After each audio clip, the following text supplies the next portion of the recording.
খাটের উপর দাঁড়িয়ে নামাজ পড়া যাবে কিনা, নামাজে সানা পড়তে ভুলে গেলে নামাজ হবে কিনা, ব্যাংকে ডিপিএস করা কি হালাল হবে, স্বামীর অনুমতি ছাড়া নিজের টাকা কি দান করা যাবে, নামাজে তেলাওয়াতে ভুল হলে কি সেজদা দিতে হবে, যে ঘরে সূরা বাকারা পড়া হয় সে ঘরে জিন শয়তান প্রবেশ করতে পারে না, এটা কি সঠিক? যদি সঠিক হয় তবে সূরা বাকারা কতটুকু পড়তে হবে, মৃত ব্যক্তির উদ্দেশ্যে মসজিদে মিষ্টি দিলে কি কোনো সওয়াব হবে, মোজা পড়লে তো টাকনু ঢেকে যায় তাহলে কি করব, নবজাতকের বমি কাপড়ে লাগলে নামাজ হবে কিনা। দেখুন, কোরআন মজিদ কি শুয়ে শুয়ে পড়া যাবে?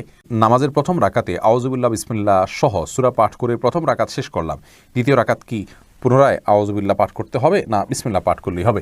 স্ত্রীকে গর্ভবতী অবস্থায় সহবাস করা যাবে কিনা, প্রচণ্ড শীতে ফরজ গোসল প্রয়োজন পড়লে কি কোনো ছাড় রয়েছে, চোখে সুরমা লাগানো কি সুন্নাত, আর সুরমা লাগানোর পর যদি অজু করি সুরমার কালার থেকে যায় এতে কি অজু হবে?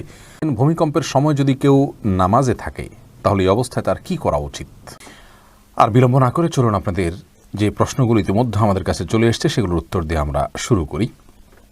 এমনি মামুন হোসেন জানতে চেয়েছেন, মৃত ব্যক্তির উদ্দেশ্যে মসজিদে মিষ্টি দিলে কি কোনো সওয়াব হবে? দেখুন, মৃত ব্যক্তির পক্ষ থেকে আপনি গরিব দুঃখীকে খাবার দিতে পারেন, কোনো অসুবিধা নেই। দিনক্ষণ ঠিক না করে এমনিতে গরিব দুঃখীকে খাবার দিলেন। মসজিদে বিশেষভাবে খাবার দিতে এমন কোনো কথা নেই। গরিব দুঃখীকে খাবারটা আপনি বাইরেও দিতে পারেন, তাদের বাসা পৌঁছে দিতে পারেন। মসজিদ থেকে মসজিদের সাধারণ মুসল্লিরা আছে তাদেরকে আপনি দান করতে পারেন মৃত ব্যক্তিকে সওয়াবের উদ্দেশ্যে, সেটিও হতে পারে। কিন্তু এটিকে আমাদের দেশে যেরকম সিস্টেম বানিয়ে নিয়েছে এমন মানুষ যে কেউ মারা গেলে মসজিদে মিষ্টি পাঠানো, জিলাপি পাঠানো মুসল্লিদেরকে খাওয়ানোর জন্য, এরকম কোনো নির্দেশ আলাদা পার্টিকুলার নির্দেশ ইসলামে দেওয়া হয়নি। তবে হ্যাঁ, গরিবের মৃত ব্যক্তির পক্ষ থেকে আমরা সাদাকা করতে পারি, তারই অংশ হিসাবে খাদ্যদান হতে পারে। সেটি গরিব অসহায় মানুষকে প্রাধান্য দিয়ে দেওয়া উচিত। মসজিদে না দিয়ে আপনি সেটি যদি বস্তিতে দেন, গরিব মানুষের বাসা বাড়িতে দেন, সেটি আরও বেশি সওয়াবের কারণ হবে ইনশাআল্লাহ। এমনি এসিও পলাশ জানতে চেয়েছেন, মোজা পড়লে তো টাকনু ঢেকে যায় তাহলে কি করব? ভাই পলাশ, মোজার জন্য এই বিধান নয়। জুতা মোজা এগুলো তো টাকনুর নিচেই থাকবে, সেটাই স্বাভাবিক। যেগুলো উপরের পোশাক সেগুলো যদি নিচে যায় তাহলে সেক্ষেত্রে সেটি নিষেধাজ্ঞা। আর যেটি নিচেরই পোশাক, মূলত টাকনুর নিচের অংশ ঢাকার জন্যই মোজা, যার কারণে সেটি নিষিদ্ধ নয়। আর এই জন্য রাসূল আকরাম সাল্লাল্লাহু আলাইহি ওয়াসাল্লাম হাদিসে লুঙ্গি এবং এ জাতীয় শব্দ, চাদর, এই সমস্ত শব্দগুলো আসছে, কারণ এগুলো উপরের পোশাক, মূলত নিচের পোশাক নয়। উপরের পোশাকটা নিচে চলে গেলে সেটি দূষণীয়, আর যেটা পোশাকটাই নিচের সেটা নিচে রাখলে কোনো অসুবিধা নেই। মহিমা মাহি আপনি জানতে চেয়েছেন, নবজাতকের বমি কাপড়ে লাগলে নামাজ হবে কিনা। দেখুন, বমি নাপাক, সেটা নবজাতক হোক অথবা প্রাপ্তবয়স্ক কেউ হোক, সবার বমি নাপাক, যার কারণে এটি লাগলে নাপাক হয়ে যাবে। এরপরে ফারিয়া ইসলাম জানতে চেয়েছেন, কোরআন মজিদ কি শুয়ে শুয়ে পড়া যাবে?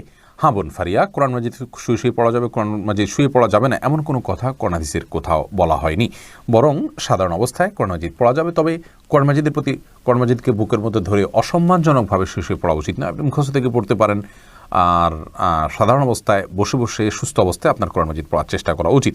সাইফুল ইসলাম জানতে চেয়েছেন, নামাজের প্রথম রাকাতে আউযুবিল্লাহ বিসমিল্লাহ সহ সূরা পাঠ করে প্রথম রাকাত শেষ করলাম, দ্বিতীয় রাকাত কি পুনরায় আউযুবিল্লাহ পাঠ করতে হবে না বিসমিল্লাহ পাঠ করলেই হবে? দেখুন, সূরায়ে ফাতিহা যেহেতু আপনি নতুন করে শুরু করছেন, এই জন্য আপনি আউযুবিল্লাহ পাঠ করবেন এবং এরপরে বিসমিল্লাহ পাঠ করবেন, কারণ ফাইদা ক্রাআতাল কোরআন ফাস্তাইয বিল্লাহি মিনাশ শাইতানির রাজিম। আল্লাহ তাআলা বলেছেন, কোরআন যখন পাঠ করবে তখন তুমি আল্লাহ তাআলার কাছে আশ্রয় চাইবে শয়তান থেকে। এই জন্য প্রথম রাকাতে আপনি সূরা ফাতিহা পাঠ করেছেন, এরপরে আপনি রুকু করেছেন, সিজদা করেছেন, তাসবিহ পাঠ করেছেন, অনেকগুলো কাজ করেছেন, আবার নতুন করে আপনি তেলাওয়াত শুরু করছেন, যার কারণে আপনি এখানে আউযুবিল্লাহ দুইটা পাঠ করবেন। এরপরে সজল শেখ আইডি থেকে আপনি জানতে চাচ্ছেন, ব্যাংকে ডিপিএস করা কি হালাল হবে? শুধু ব্যাংকগুলোতে ডিপিএস করা হারাম হবে, যেহেতু সেখানে আপনাকে সুদ দেওয়া হবে, সুদভিত্তিক লেনদেনের চুক্তি আপনার সাথে হয়ে যাবে সেজন্য। আর ইসলামী ব্যাংকগুলো যদি হয় তাহলে সেক্ষেত্রে বেশ কিছুটা ছাড় রয়েছে, এবং সেটি কিছুটা কোনো ক্ষেত্রে এটি সন্দেহের মধ্যে পড়বে, শুবহাতের মধ্যে পড়বে, বাকি মৌলিকভাবে অন্য কোনো উপায় যদি কারো না থাকে এটি নাজায়েজ বা হারাম সরাসরি হবে না। তবে অ্যাভয়েড করতে পারলে সেটাও ভালো, যেহেতু সংশয় বা সন্দেহ সেখানেও রয়েছে। শাহাদাত হোসেন সবুজ আপনি জানতে চেয়েছেন, স্ত্রীকে গর্ভবতী অবস্থায় সহবাস করা যাবে কি না? জি, স্ত্রী গর্ভবতী থাকলে সে অবস্থায় সহবাস করাতে কোনো নিষেধাজ্ঞা নেই। মোশাররফ হোসেন জানতে চেয়েছেন, নামাজে সানা পড়তে ভুলে গেলে নামাজ হবে কি না? হ্যাঁ ভাই, নামাজ হয়ে যাবে, কারণ সানা পড়া এটা নামাজের জন্য ফরজ বা ওয়াজিব নয়। ফরজ বা ওয়াজিব নয় এমন কোনো কিছু ছুটে গেলে নামাজ হয়ে যাবে, কোনো অসুবিধা নেই। হাফিজা খাতুন রূপা আপনি জানতে চেয়েছেন, স্বামীর অনুমতি ছাড়া নিজের টাকা কি দান করা যাবে? হ্যাঁ অবশ্যই বোন হাফিজা, আপনি আপনার স্বামীর অনুমতি ছাড়া আপনার নিজস্ব টাকা, নিজস্ব সম্পদ অবশ্যই দান করতে পারেন, কারণ আপনার সম্পদ সম্পূর্ণ আপনার ইখতিয়ারে। এটি ব্যবহারের ক্ষেত্রে স্বামী বা বাবা বা কোনো অন্য কারোর অনুমোদন নেওয়ার কোনো প্রয়োজন নেই। এটি সম্পূর্ণ আপনার ইখতিয়ারাধীন বিষয়, যদি সেটি আপনার মালিকানাধীন হয়। তবে সাংসারিক জীবনে সুখ শান্তির জন্য আপনার স্বামীর সাথে পরামর্শ করে নেওয়া ভালো। যদি স্বামী আপনার বিচক্ষণ হন, সুপরামর্শক হন, আপনার হিতাকাঙ্ক্ষী হন, তাহলে সেক্ষেত্রে তার সাথে পরামর্শ করে কাজ করা অবশ্যই কল্যাণের হবে। এরপরে আব্দুল্লাহ মাহমুদ জানতে চেয়েছেন ইউটিউব চ্যানেলে, নামাজে তেলাওয়াতে ভুল হলে কি সেজদা দিতে হবে? দেখুন, নামাতে যদি তেলাওয়াতে ভুল হয় তাহলে সেজদা দেওয়ার ব্যাপার নাই। আপনার ভুলটা হয় অর্থ বিকৃত হওয়ার পর্যায়ের ভুল হবে না, তাহলে তো কোনো অসুবিধাই নেই। আর যদি অর্থ বিকৃত হওয়ার মতো ভুল হয়, সেক্ষেত্রে আপনি 3 আয়াত বা যতটুকু না পড়লে নয় এতটুকু পড়ে ফেলেছেন, তারপরে যদি ভুল হয় তাহলে ইনশাআল্লাহ সেখানে আপনার সালাত হয়ে যাবে। কোনো কোনো ক্ষেত্রে অর্থ বিকৃত হওয়ার মতো ভুল যদি হয় তাহলে সেক্ষেত্রে আপনার সালাত হবেই না, সেজদা সাহুতে এটি কুলাবে না। এরপরে মুজাহিদুল ইসলাম শওকাত আপনি জানতে চেয়েছেন, যে ঘরে সূরা বাকারা পড়া হয় সে ঘরে জিন শয়তান প্রবেশ করতে পারে না, এটা কি সঠিক? যদি সঠিক হয় তবে সূরা বাকারার কতটুকু পড়তে হবে? ভাই মুজাহিদুল ইসলাম, এটা সঠিক এবং এ সম্পর্কে রাসূল আকরাম সাল্লাল্লাহু আলাইহি সাল্লামের স্পষ্ট হাদিস রয়েছে। সূরা বাকারা যদি তেলাওয়াত করা হয় কোনো ভাষায়, সেখানে জিন শয়তান প্রবেশ করে না। এক্ষেত্রে কতটুকু তেলাওয়াত করবেন? এর উত্তর হলো যে আপনি তেলাওয়াত করতে থাকবেন শুরু থেকে শেষ পর্যন্ত, কোনো লিমিটেশন নাই যে এত আয়াত পড়বেন। যত বেশি পড়বেন বারবার পড়তে থাকবেন। নিজে পড়তে না পারলে তেলাওয়াত, রেকর্ডকৃত তেলাওয়াত চালু করে রাখবেন। যদি অনেক উলামা একরাম সেটিকে যথেষ্ট নয় বলেছেন, কিন্তু আমরা দেখেছি রেকর্ডকৃত তেলাওয়াত চালু করে রাখলেও বাসা বাড়িতে জিনের উপদ্রব কমে যায়, মানুষ অনেকটা সুরক্ষিত হয়ে যায় আলহামদুলিল্লাহ। মোহাম্মদ ইফরাত আপনি এটি থেকে জানতে চেয়েছেন, চোখে সুরমা লাগানো কি সুন্নাত? আর সুরমা লাগানোর পর যদি অজু করি সুরমার কালার থেকে যায়, এতে কি অজু হবে? আপনার শেষ প্রশ্ন উত্তর আগে দিই। সুরমার কালার যদি চোখে থেকে যায় অজু করার পরেও, তাহলে তাতে অজু হয়ে যাবে, কোনো অসুবিধা নেই। আর চুরমা লাগানো সুন্নাত, জি সুরমা লাগানো সুন্নাত।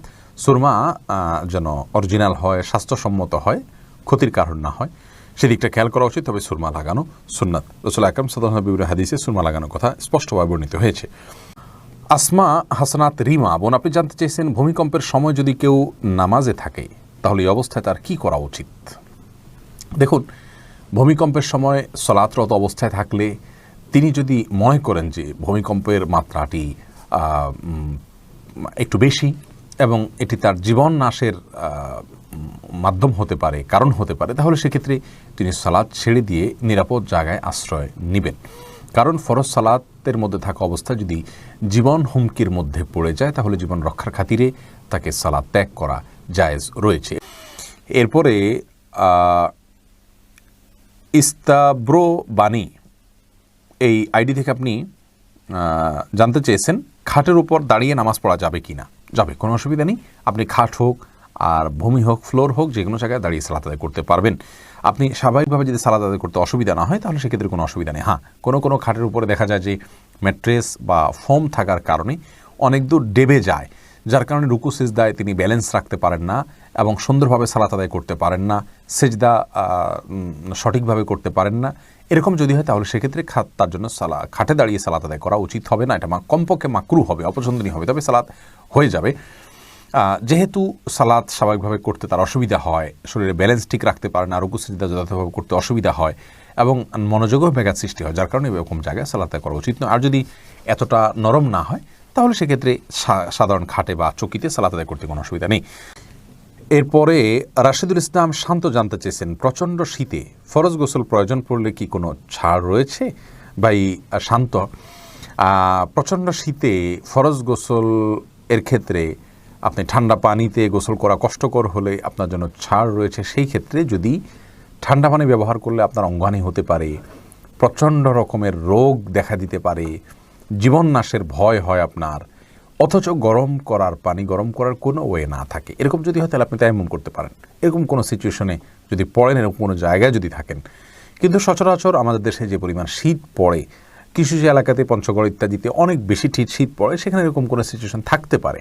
কিন্তু নর্মালি অন্যান্য এলাকাগুলোতে, ঢাকার আশেপাশে বা অন্যান্য জেলাগুলোতে যে পরিমাণ শীত পড়ে তাতে পানি ব্যবহার করলে অঙ্গহানি হয়ে যাবে বা জীবন হুমকির মধ্যে পড়বে, এরকম পরিস্থিতিতে পড়ার সম্ভাবনা খুবই ক্ষীণ। সেই জায়গা থেকে এটি আমাদের জন্য করা জায়েজ হবে না, অর্থাৎ তায়াম্মুম করে নামাজ আদায় করা জায়েজ হবে না, গোসলই করতে হবে।